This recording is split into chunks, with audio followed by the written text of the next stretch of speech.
राम राम दोस्तों। हमारे देश के युवाओं के बीच ये पंजाबी सिंगर बहुत प्रसिद्ध हैं, बहुत सारे।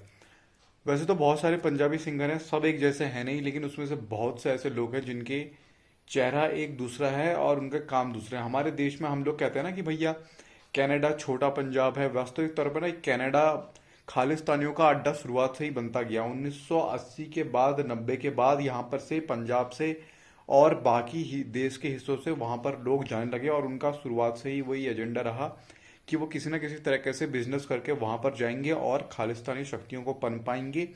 और आज वो सब बातें सामने आ रही हैं। इन सब बातों का बहुत पहले खुलासा करने की कोशिश की गई थी, लेकिन लोगों ने विश्वास नहीं किया। लोग फिर भी कनाडा कनाडा कर देते। अब इससे भी बड़ी जहरीली बात यह है कि जो इन पंजाबी सिंगरों के, सब नहीं, कुछ कुछ, और कुछ कुछ ये दिलजीत जैसे भी छुपे छुपे हैं, जिनको पहले से इन पर रेड पड़नी चाहिए, इनके कॉन्टेक्ट्स पर, क्योंकि उनके भी कुछ ना कुछ पहले से ऐसे हरकतें रही हैं।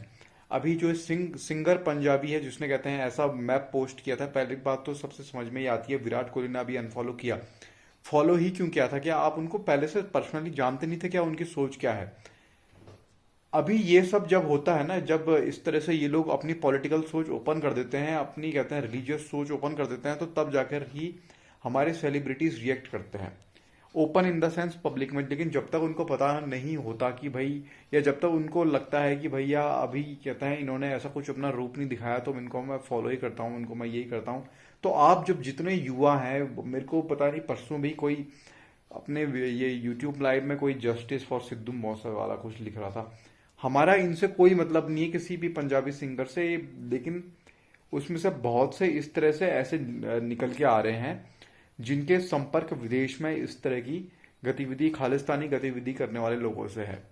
कनाडा कोई अच्छा देश नहीं रहा भारत के लिए। कनाडा कुछ ऐसा देश है, वो मतलब वो अमेरिका से भी चिढ़ता है।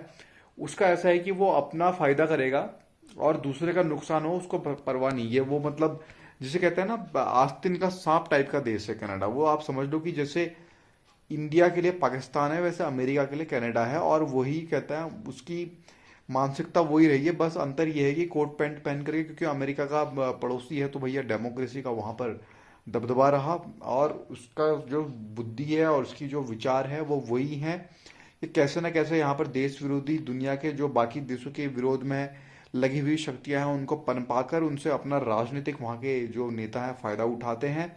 और वहाँ के बिजनेस में मदद कर कर वो कैसे ना कैसे उस काम में आगे बढ़ें, और उनको कोई परवाह नहीं है दुनिया की। और लेकिन सबसे बड़ी, जो मैंने कहा पहले से, कि सबसे बड़ी जो यहाँ पर समस्या है कि जो हमारे देश के युवा, आप क्यों फॉलो करते हो? मैं बहुत, मेरे को मतलब समझ में नहीं आता यार। आप एक यहाँ उत्तराखंड के या यूपी के या कहीं महाराष्ट्र के किसी गांव में आप रह रहे हो, आपको इन लोगों से, मतलब, चलो गाने सुन लिए कभी, उनके गाने, किसी से, किसी के गाने में आप शादी में नाच लिए, अगर बहुत अच्छा गाना हुआ तो।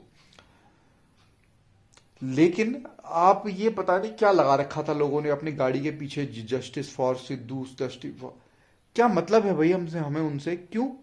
क्यों भाई? मतलब आपका दिमाग खराब हो गया क्या? पागल हो गए हो क्या आप लोग? जो मतलब, आप इतना कभी किसी सैनिक के लिए आपने कभी किया है क्या? इतना कभी किसी हमारे देश के उन लोगों के बारे में आपने सोचा है जो अपने, कहते हैं, ये बड़े बड़े आंदोलनों में जिनका जीवन चले जाता है? आप इन लोगों के पीछे पड़े हुए हो जो, कहते हैं, अपना जीवन चरस गांजे में बिताते हैं। और ये तो मैं अब चलो उनकी बात कर रहा हूँ, लेकिन अभी ये जो खालिस्तानी सपोर्टर हैं, अभी ये बहुत से लोग ये दिलजीत को फॉलो करते हैं। दिलजीत का मैं सीधा सीधा उस पर कोई आरोप नहीं लगाना चाहूंगा, लेकिन घुमा फिरा के कहीं ना कहीं ऐसे लोगों के भी लिंक होते हैं। तो आप लोग शर्म करो, युवाओं खासकर, जो जो इनको फॉलो कर रहे हो, और आप गाने सुन रहे हो, ये कर रहे हो, वो कर रहे हो, वो तो चलो ठीक है, अच्छी, ठीक बात है। लेकिन उसमें भी बहुत सी बातें आती हैं निकल के, क्योंकि भैया ये सारे गानों में, इनके हर दूसरे गाने में ये अल्कोहलिज्म को प्रमोट कर रहे हैं भाई। तो कहीं ना कहीं ये इंडस्ट्री ने तो हमारे युवाओं को ढकेला है नीचे। ये ये जो म्यूजिक इंडस्ट्री के नाम पे ये जो आए हैं, ये रैप इंडस्ट्री के नाम पे, और इसके साथ ही साथ फिर अब ये आतंकवादी गतिविधि करके अपना वास्तविक रूप सामने लेके आ रहे हैं। तो सच में यहाँ पर तो ऐसी स्थिति में तो भारत को बड़ी स्टेप लेना चाहिए, वो सरकार ही गिरा देनी चाहिए। और वहां पर सीधा प्रेसिडेंट रूल लगाकर एक दो आर्मी ऑपरेशन और करने की आवश्यकता है कि भैया ऐसे लोग जो जो छुपे हुए हैं बिल में, उनको बाहर निकालो और इनके सोशल मीडिया खगा लो, ये ऐसे ऐसे बड़े बड़े जो सिंगर हैं।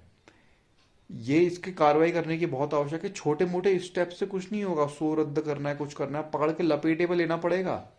ये वो सांप है जिनका जहर निकाल के इनको नचाएंगे नहीं, तब तक आनंद नहीं आएगा और तब तक काम भी नहीं होगा। बहुत बहुत धन्यवाद। राम राम।